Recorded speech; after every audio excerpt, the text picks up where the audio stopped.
Nous sommes le lundi 2 septembre 2024. Mesdames et messieurs, bonjour et bienvenue sur Télé Djibouti pour suivre cette édition du 15 heures. Les titres de l'actualité. Entretien fructueux entre le chef de l'État Ismaïl Omar Guelleh et son homologue chinois Xi Jinping lors du sommet Chine-Afrique. Également dans l'actualité de ce 15 heures, ce rentrée scolaire 2024-2025 qui s'approche à grands pas. Vous allez découvrir notre invité dans quelques instants. Également dans l'actualité internationale, au moins 11 morts suite à une attaque israélienne contre une école abritant des enfants palestiniens à déplacer. Voilà pour le sommaire. Merci si vous nous rejoignez sur Télé Djibouti. Le chef de l'État Ismaïl Omar Guelleh est arrivé en Chine suite à l'invitation de son homologue chinois, le président Xi Jinping. Le chef de l'État prend part du 4 au 6 septembre aux travaux du 9e sommet du Forum pour la coopération sino-africaine.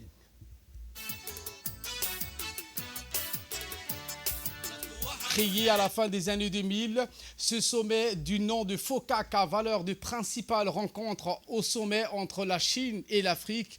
Et à ce titre, il fait office d'un rendez-vous attiré aux deux parties pour définir, planifier et adopter les modalités et projets stratégiques de coopération entre la Chine et l'Afrique. À son arrivée, le numéro 1 djiboutien a été accueilli par les éminents responsables chinois en présence de l'ambassadeur de la Chine, de l'ambassadeur de la République de Djibouti en Chine, M. Abdallah Abdillahi Miguel, et un parterre d'invités présents au sommet. Ce sommet qui intervient tous les 3 ans. L'ordre du jour de ce FOCAC s'est toutefois agrandi depuis 2018, où il allie une belle part de ses travaux à l'état d'évolution et de mise en œuvre du projet de la ceinture et de la route de la soie. Ce projet de coopération transcontinentale initié par la Chine et concédant donc un rôle crucial et prépondérant à l'Afrique. Adjoint du thème qui s'est associé pour promouvoir la modernisation. Ce 9e édition du Forum pour la coopération sino-africaine s'étalera entre autres à décliner les grandes lignes d'une architecture générale de coopération entre les deux ordres dans plusieurs domaines. Je vous le disais en titre, le président Guelleh, lors de son arrivée à Pékin, a eu un premier tête-à-tête avec le président chinois Xi Jinping.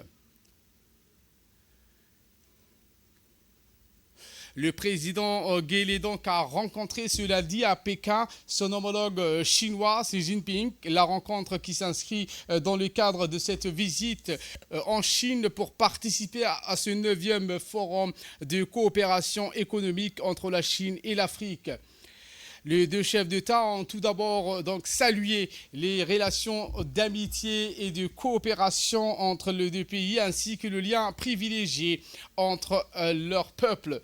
Le président Guelleh a profité de l'occasion pour exprimer sa gratitude à son homologue pour le moratoire accordé sur la dette, se réjouissant également de la dynamique d'échange, de coopération entre les deux parties et les deux nations.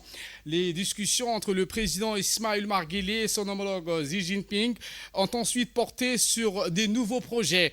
Les deux parties souhaitant établir un cycle fructueux de collaboration stratégique.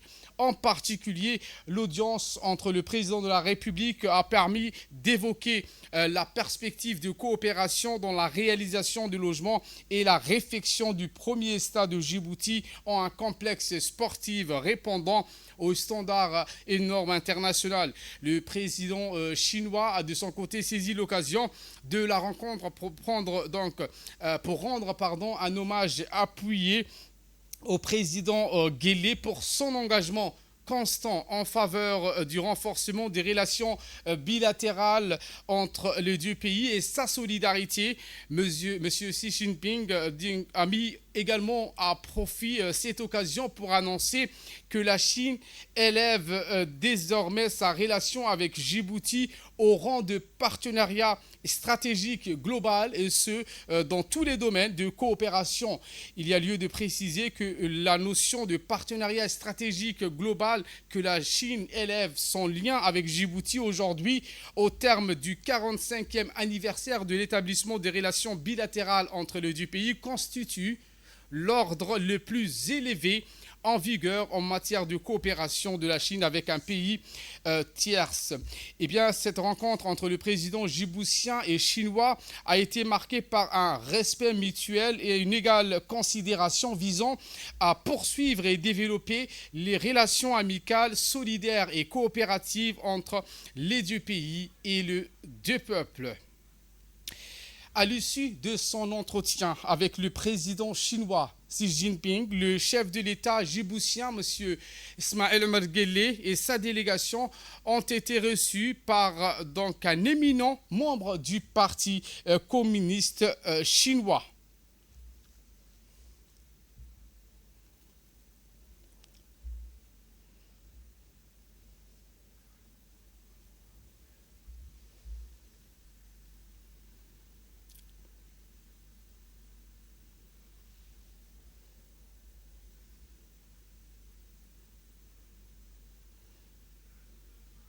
Lors de son arrivée donc à la réception, l'éminent personnalité du Parti communiste chinois, Kai Kei, a d'emblée donc remercié Djibouti pour son profonde amitié et son respect mutuel institutionnel. Nous sommes prêts, a-t-il martelé, à travailler avec Djibouti pour faire fructifier nos relations au bénéfice de nos deux peuples. Pour sa part, le chef de l'État djiboutien Ismaël Omar Guelleh s'est dit très heureux de retrouver ses amis avec lesquels il a toujours développé l'esprit de paix et d'entraide, mais aussi celui du travail et du développement. À l'issue de son entretien avec Kai Kai au palais de Tai Tai, le chef de l'État s'est donc envolé pour Shanghai où se tiendra le forum d'investissement sino-djiboutien. Retour au pays où ce lundi 2 septembre, c'est le début de la rentrée scolaire dans la capitale et dans les régions de l'intérieur. Globalement, 157 957 élèves, tout ordre d'enseignement confondu, ont repris le chemin de l'école pour cette année scolaire 2024-2025. Le bal de la rentrée scolaire a commencé donc aujourd'hui avec la rentrée de l'enseignement fondamental du pays. Ce matin, c'était donc la ruée vers les salles après les vacances, accompagnés de leurs parents. Les élèves étaient au rendez-vous pour la rentrée 2024-2025, à l'instar de l'école annexe de l'école ZPS, le collège Boulaous et les établissements situés donc, dans le grand faubourg de la commune de Balbala. Les enseignants et chefs d'établissement ainsi que les équipes d'encadrement étaient donc à leur poste pour accueillir les élèves dans les structures éducatives de l'enseignement fondamental. Les élèves du secondaire général technique et professionnel feront leur rentrée demain, mardi 3 septembre prochain. Cette année, 3 établissements scolaires dans la capitale ont bénéficié d'une extension pour accueillir les élèves des collèges d'enseignement moyen. Il s'agit donc du CM de Balbala 10 bis, CM de PK13 et le CM de PK20 qui deviennent donc désormais des établissements de l'enseignement fondamental. Alors, en ce qui concerne pour les régions de l'intérieur, 5 établissements primaires, grâce aux extensions réalisées par le ministère de l'Éducation nationale et de la formation professionnelle, ont également été promus au statut d'établissement fondamental. Il s'agit de l'école de Danan, dans la région d'Ali Sabié, et de Wadi, à Obok, ainsi que d'Ougoum et Assourat, dans la région de Tajora.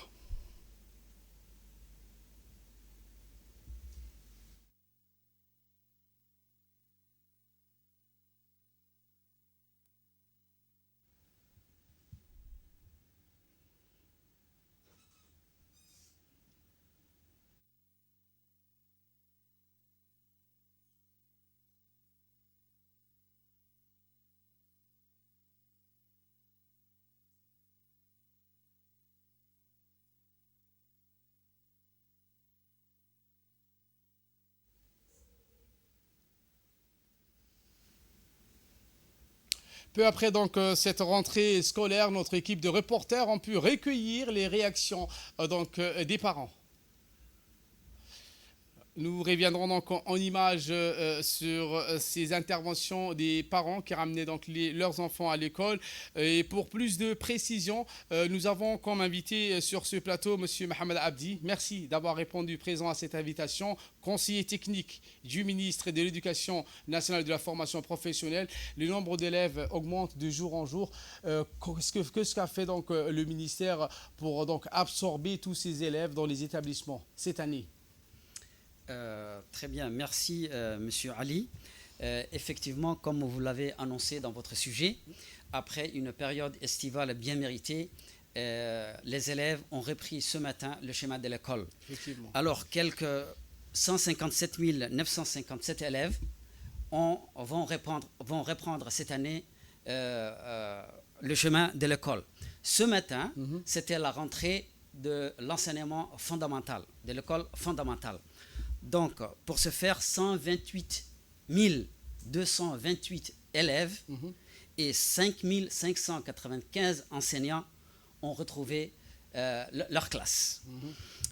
Cette année, justement pour superviser tout cela, comme à l'accoutumée, le ministre de l'Éducation nationale et de l'enseignement professionnel, accompagné de ses proches collaborateurs, ont effectué une tournée dans nombre d'établissements de la capitale pour s'enquérir comment la rentrée scolaire a eu lieu dans ces établissements scolaires.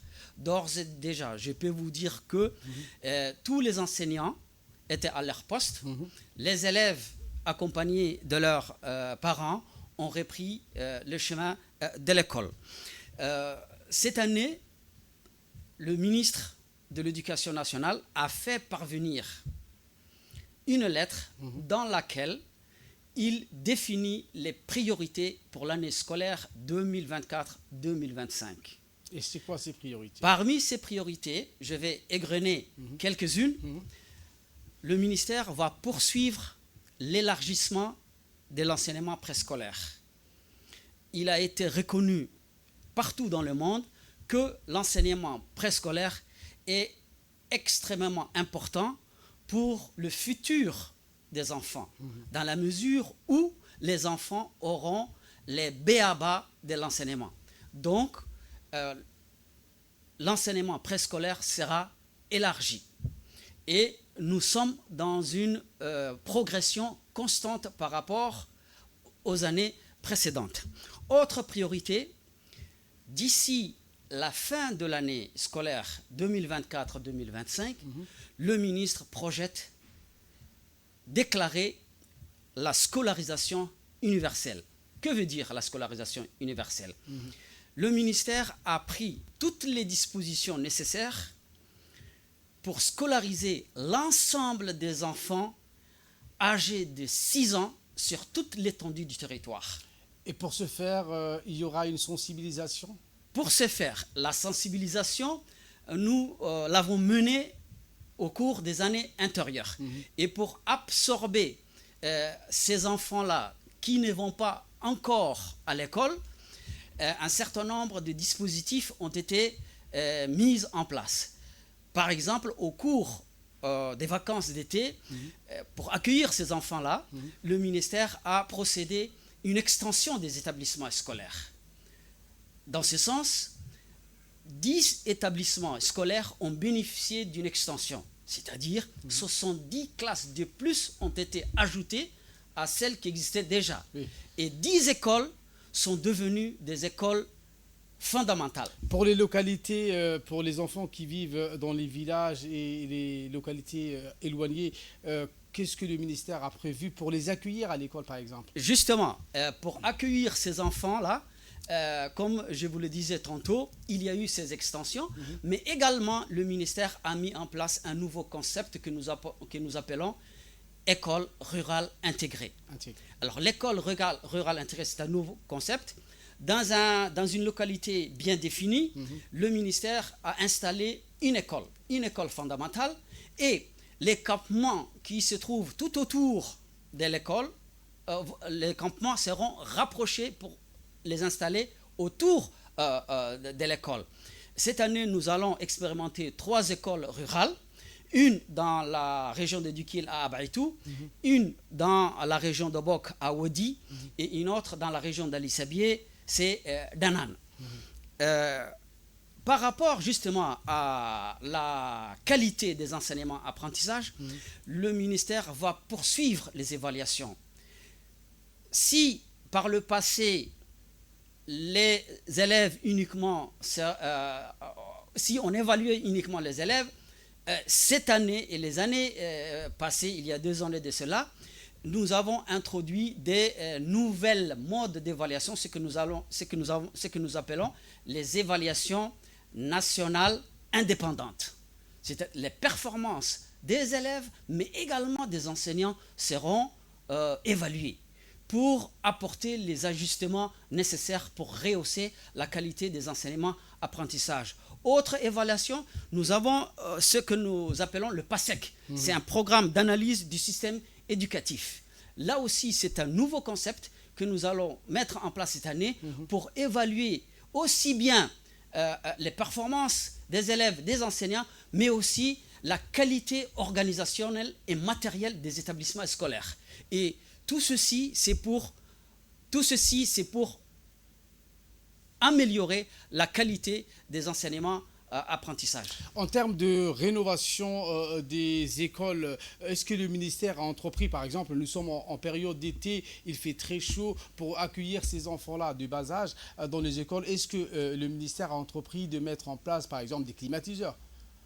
En tout cas, toutes les conditions sont réunies pour accueillir les élèves dans de très bonnes conditions. Alors, les plus petits, les tout petits, c'est-à-dire les enfants de l'enseignement préscolaire, eux, feront leur rentrée au mois d'octobre. Merci, monsieur Mohamed Abdi, d'avoir répondu à ces questions. Vous avez quelque chose à ajouter? Mais en tout cas, nous aurons l'occasion de revenir très en détail les points que je viens de citer ici et bien sûr les autres points contenus dans la lettre adressée aux acteurs de l'éducation nationale. Il ne me reste plus qu'à dire une très bonne heureuse à tous les enfants et aux enseignants. Et rappelons que les établissements de l'enseignement fondamental feront leur rentrée demain. Non, le fondamental, la rentrée a eu lieu demain. Aujourd'hui, demain, c'est la rentrée du secondaire et de l'enseignement technique et professionnel. Merci pour ces éclairages. C'est l'heure de la prière à l'Asr, donc nous allons suivre l'appel à la prière. Et voilà qui nous ramène de parler de ce forum parlementaire Indonésie-Afrique 2024, une réunion historique dans l'esprit de Bandung. Le forum parlementaire Indonésie-Afrique qui s'est tenu ce 31 août au 2 septembre au Grand Hyatt de Bali, un événement marquant organisé dans le cadre de l'esprit Bandung. L'événement qui vise donc à renforcer les liens historiques et les coopérations parlementaires entre l'Indonésie et les nations africaines dans la continuité des principes établis lors de la conférence de Bandung de 1955. Une délégation de la garde-côte djiboutienne menée par le colonel Waïs Omar Bokoré, commandant de la garde-côte, a séjourné pour une visite de travail à Tokyo, au Japon, du 26 au 30 août dernier. L'objectif principal de cette visite était relatif à l'inspection et l'avancée du projet d'acquisition de 2 patrouilleurs de type 35 mètres, le Saad Omar Guelleh et le Mohamed Ali Kako, qui vont venir renforcer les capacités opérationnelles de la flotte de la garde-côte djiboutienne. Lors de cette ultime mission, le colonel Waïs Omar Bokoré a eu l'opportunité d'effectuer le test grandeur nature en pleine mer à bord de ces 2 patrouilleurs afin de se familiariser avec leurs performances et contrôler leur bonne tenue en mer. Ce contrôle incluait aussi une visite générale de 2 patrouilleurs pour valider la bonne réalisation et la conformité aux termes exprimés par la la garde-côte djiboutienne. La prochaine étape se déroulera durant le mois de septembre où les équipages pilotes, mécaniciens, électrotechniciens se déplaceront au Japon pour une formation de prise de main et d'acclimation et à des patrouilleurs qu'ils auront donc à opérer dans un avenir proche. Cette visite a été l'occasion pour le commandant de la garde-côte d'avoir des rencontres de haut niveau, notamment avec les responsables de l'agence de coopération de développement japonaise, la JICA, pour discuter des programmes de coopération dans le cadre de la troisième phase du projet de renforcement des capacités opérationnelles des garde-côtes djiboutiennes.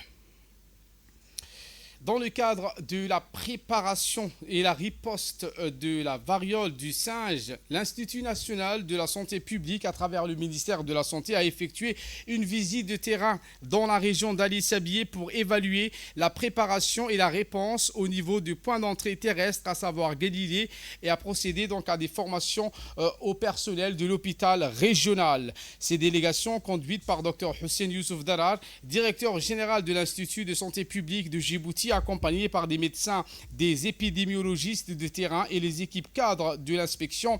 Cette visite a eu lieu ce dimanche avec une rencontre avec la préfète par intérim à la préfecture en présence du président du conseil régional, M. Charmarke Hassan Alalé, le directeur général de l'hôpital régional d'Ali Sabié, Mohamed Miguel Hassan, le chef de corps de l'armée Bias, le lieutenant-colonel Roble Mohamed Abdallah et les différents chefs de corps constitués de la région.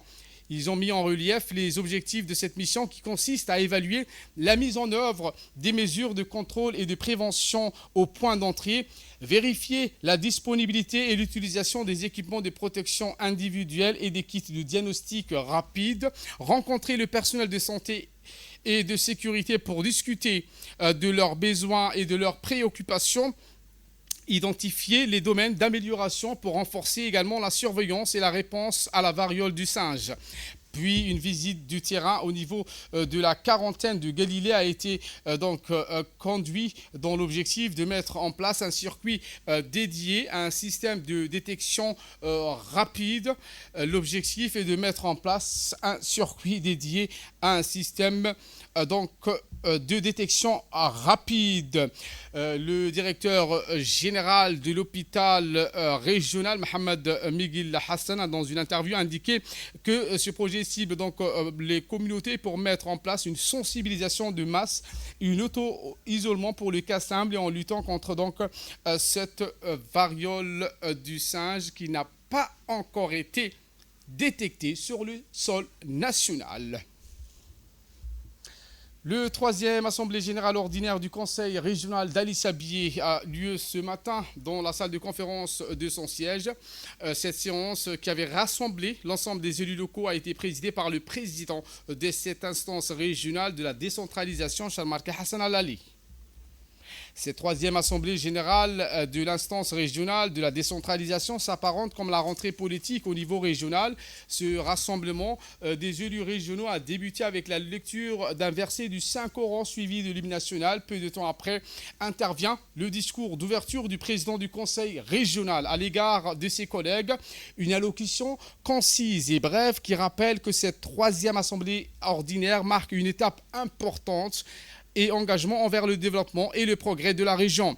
Votre présence ici témoigne de votre dévouement envers les intérêts de notre collectivité et je tiens à vous remercier pour votre participation active et constructive, a-t-il martelé, à l'égard de ses collègues élus. Il a donc souligné tout d'abord le succès retentissant du projet Adil dans la région. Ce projet qui prend fin aujourd'hui a non seulement atteint ses objectifs, mais il s'est également distingué par rapport aux autres régions du pays. Ainsi, notre capacité à innover et à prospérer. La construction de 100 logements sociaux par la Fondation IOG en faveur des familles les plus démunies, un projet dont l'impact social est déjà très visible. Nous tenons à exprimer nos profonds remerciements et gratitude au président de la République, son Excellence Hadji Ismaël Omar Guelleh. Continuant dans leurs efforts de lutte contre la contrebande sous toutes ses formes, les unités judiciaires de la gendarmerie ont intensifié les opérations en ce sens.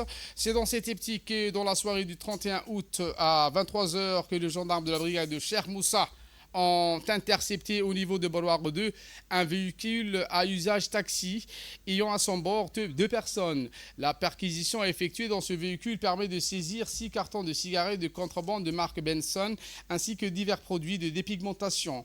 Interpellés et placés en garde à vue, les auteurs présumés de cette activité ont reconnu le fait qui lui ont été reprochés. À l'issue de l'enquête diligentée, ils seront déférés devant la justice pour répondre de leurs actes. En nouvelles du monde, au moins 30 Palestiniens ont été tués ces dernières heures, comme indiqué les services de santé du Hamas. Le service de santé du Hamas indique que 30 personnes ont péri ces dernières 24 heures dans la bande de Gaza, notamment des enfants et des femmes. Voilà pour l'essentiel de ce 15h. Merci de votre fidélité. Restez avec nous. Le programme continue sur Télé Djibouti.